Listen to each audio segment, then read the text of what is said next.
సిద్దిపేట జిల్లాలో మనకు ఒక 7 ఎకరాల తోట వచ్చిందండి. ఇందులో 6.5 ఎకరాలు అయితే పామాయిల్ తోట ఉంటుంది. ఒక హాఫ్ ఎకర్ మాత్రం మామిడి తోట ఉంటుంది. మనకు చుట్టూ బౌండరీస్లో కొబ్బరి చెట్లు పెట్టారండి, కొన్ని అరటి చెట్లు కూడా పెట్టారు. మనకు చుట్టూ ఫెన్సింగ్ చేసి గేటు కూడా పెట్టారండి. విలేజ్కి అయితే జస్ట్ ఒక 100 మీటర్ల దూరంలోనే ఉంటుంది. ఇది గెస్ట్ హౌస్ పర్పస్లో అయితే చాలా బాగుంటుందండి, రీసేల్కి కూడా చాలా బాగుంటుందండి. ఈ సైట్ వచ్చేసి డైరెక్ట్ రైతు దగ్గరే ఉందండి. తెలంగాణ డిజిటల్ పాస్బుక్ కూడా ఉంది. మన Karimnagar highway Duddeda toll gate నుంచి అయితే 3.5 కిలోమీటర్లు ఉంటుందండి. మనకి ఇందులో బోర్ ఉంది, ఆల్మోస్ట్ 3.5 ఇంచులు.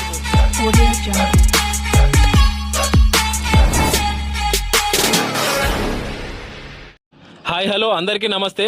మీరు చూస్తుంది ఎస్జే రియల్ ప్రాపర్టీస్ అండి.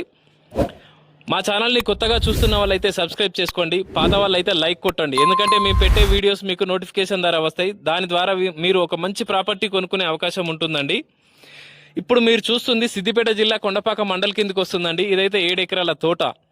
ఇందులో 6.5 ఎకరాలు అయితే పామాయిల్ తోట ఉంటుందండి. ఒక హాఫ్ ఎకర్ అయితే మామిడి తోట ఉంటుందండి. ఇక్కడ మనకు చుట్టూ బౌండరీస్లో కొబ్బరి చెట్లు పెట్టారండి, కొన్ని అరటి చెట్లు కూడా పెట్టారండి. ఈ తోట వచ్చేసి జస్ట్ ఒక 1 ఇయర్ తోట అండి.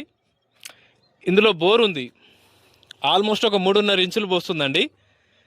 మనకి ఈ సైట్ వచ్చేసి సిద్దిపేట జిల్లాకైతే ఒక 15 కిలోమీటర్ వస్తుందండి. మన కలెక్టర్ ఆఫీస్ నుంచి అయితే జస్ట్ ఒక 8 కిలోమీటరే వస్తుందండి. మన రాజీవ్ రహదారి నుంచి అయితే 3 కిలోమీటర్లు వస్తుందండి. దుద్దెడ టోల్ గేట్ నుంచి అయితే జస్ట్ 3.5 కిలోమీటర్లే వస్తుందండి. మనకు హైదరాబాద్ జేబీఎస్ నుంచి అయితే 90 కిలోమీటర్ వస్తుందండి. మనకిది డైరెక్ట్ రైతు దగ్గరే ఉందండి. ఒక ఎకరానికి రైతు చెప్తున్న ధర 67 లక్షలండి. కూర్చుంటే కొంచెం తగ్గే ఛాన్స్ ఉందండి.